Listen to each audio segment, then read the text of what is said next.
This is produced as part of the ongoing work on the website thewaythetruthandthelife.net.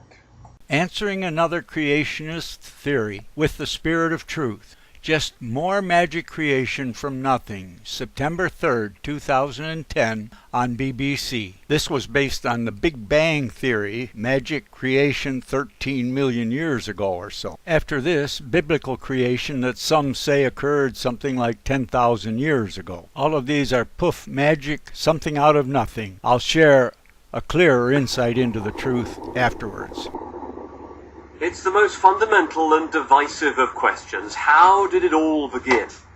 Stephen Hawking once said that if we understood the forces driving the universe, we'd know the mind of God. Well, now he thinks God wasn't needed to get the process going. And tonight he read us the key conclusion of his new book.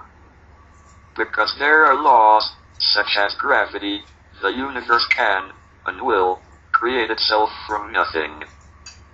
It is not necessary to invoke God to light a blue touched paper and set the universe going. According to Stephen Hawking, the latest theory is that our universe is just one of many. The laws of physics must mean that countless other universes were formed before the Big Bang. So would God have done all that just to create us? Well, the traditional religious view is that it took divine intervention at the very least to start it all. Scientists accept that the Hawking theory is controversial. So what is the religious reaction? Some groups say this is part of an atheist campaign. The Church of England, though, says it won't undermine faith. Science can never prove the non-existence of God, just as it can never prove the existence of God. Faith is a matter that's outside that. Faith is the substance of things hoped for, the evidence of things unseen. We don't need faith here. In reality, we live and move and have our being. So how serious a challenge is this to religious faith? Well, Stephen Hawking himself admits that the theory that there are multiple universes is still just a theory.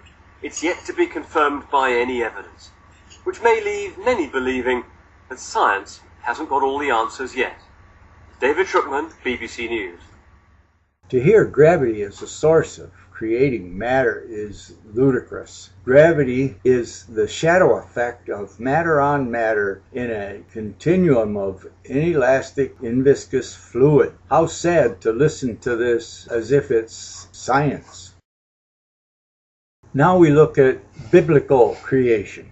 And shall we take our next call, please? Welcome to Open Forum. You said that earlier the Earth was 12,000 years old, and that's not what I was taught, and I just wanted you to maybe clarify that for me. In past history, theologians have tried to figure out the timeline of history, and at one point, several hundred years ago, a very scholarly man was employed, and he came to the conclusion that Adam was created in the year 4004 BC. Right. And his work was not correct at all. If you go through how he arrived at that, you know that he did not appreciate the authority of the Word of God. So the fact is, but that 4,004 years was adopted by the churches. Now, a great many people before this time of the end like that very much, because 4004 BC, there's about 2,000 years since Christ came, that's 6,000 years.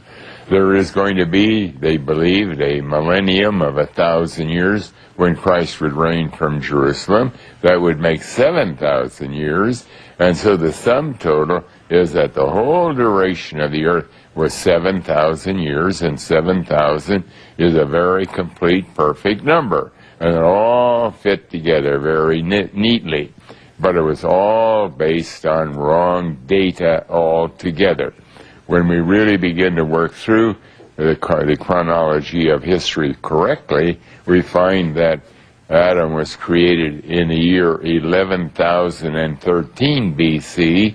The flood was about 7,000 years ago, and the duration of the earth will be exact 1,023 years.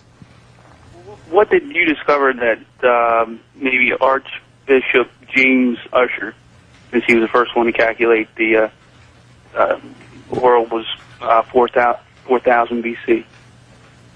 How did I discover that Ussher was incorrect with his 4,000? Yeah, where did they go wrong? I have no idea where I found that, but I do know that in his calculation, he, for example, I remember, and this was years ago when I worked on this, but I remember that he believed that Israel was 215 years in Egypt, when the Bible is very plain that they were 430 years there to the very day. And that automatically indicated that God had not opened his eyes at all. But thank you for calling.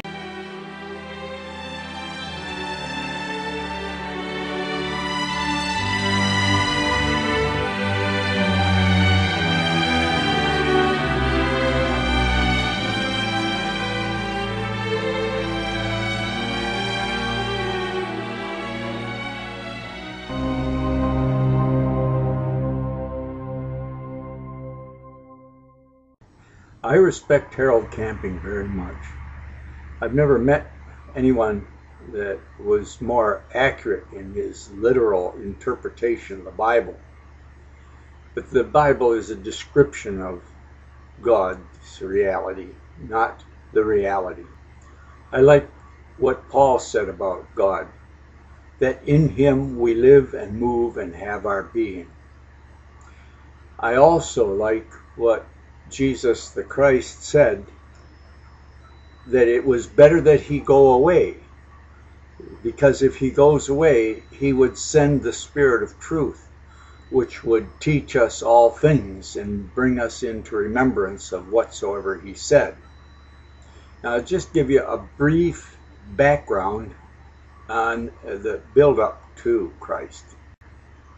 Abraham's parents moved from urban southern Iraq, where they had knowledge from the ocean sailors that the stars could be used as a guide to find their location, and that their stars all moved around a central point that was empty.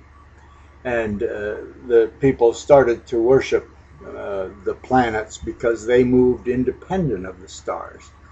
But Abraham moved to northern Iraq, where they were worshiping sticks and stones and sacrificing children. And he decided to go against that culture and worship the Most High unseen God, and to be an example of not sacrificing children, and that they would find a better city, that the promised land, where they could implement this new culture where there was no child sacrifice. Then the Jews were in Egypt because of the need for food, and they became bonded there for 500 years or so. And Moses took them out. They lived in an environment where Pharaoh was law. He could say, this person lives and that person dies.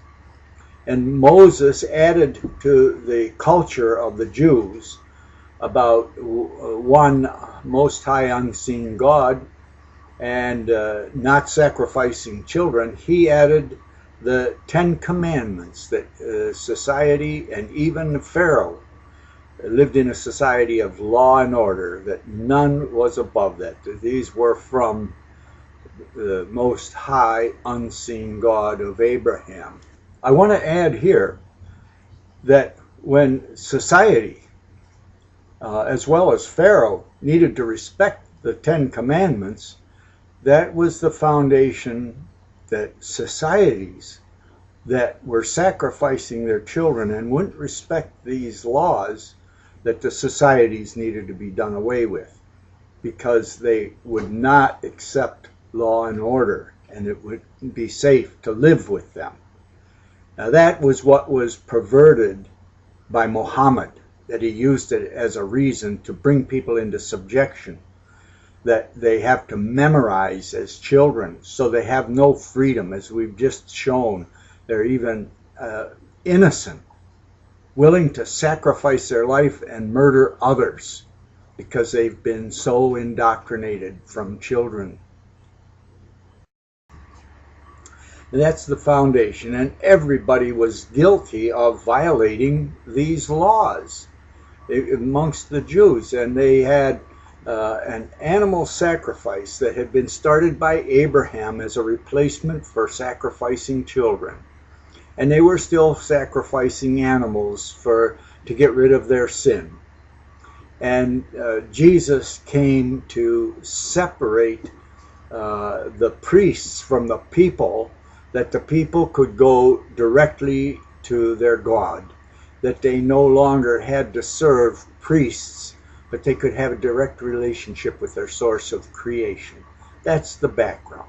I want to add here that Jesus brought a new culture. That was what was meant by being born again, changing the culture, which is not an easy thing to do. And what was that new culture? Man asked, "What must I do to be saved?" And Jesus said, "You must love the Lord thy God with all thy heart and soul and mind, and love thy neighbor as thyself." This means you need to love yourself. Now there's a lot more that we know now about the child needing to have a mammalian nursing bond with their mother, and they need the guidance, love, caring, and protection of a father in order to be able to grow in levels of love, from narcissism to homoerotic to heteroerotic to altruistic, caring for a baby and a home, and growing to caring for a community and nation and mankind. These are levels of love that very few can grow to, and it's being degraded, but that's another matter. Reasoning perfectly on a false assumption is an operational definition of insanity. And the scientists with the Big Bang Theory and those that interpret the Bible literally for creationism out of nothing are reasoning on a false assumption. The truth of the matter is, God is not created or destroyed. God is everything. In him we live and move and have our being. That is, we are created like a hat being created out of something. Creation is not making something out of nothing. It's forming something out of the eternal substance of the universe. Space, mass, and motion are not created and not destroyed. They are eternal. And from them, all things, and in them, all things are created. Stephen Hawking, like university academics, is caught up in the myth of action at a distance, gravity, where they have some inverse square law and can't even derive from first principles, but somehow magic out there at a distance, it's attraction. The fact of the matter is, it's not even an attraction. It's a pressure outside on the planets, pushing them together. You, in fact, are being pushed to the earth, and the earth is being pushed towards you. This I derive from first principles on my website, but the redshift, because what is best called ether, even though it was thrown out by the Michelson-Morley interferometer experiment because they didn't understand that. But at any rate, there's so much ignorance in academia today that we need to stop and take a breath and learn how to ride a merry-go-round and figure out what way we're going to fall if we let go. Because these people are sitting in classrooms and memorizing textbooks and people's names, and they don't know what they're talking about. They're reasoning perfectly on a false assumption, and we're making our children learn and memorize this stuff in order to pass tests. It's a shame. Why don't we learn by our own experience, learn by experimentation? Thank you.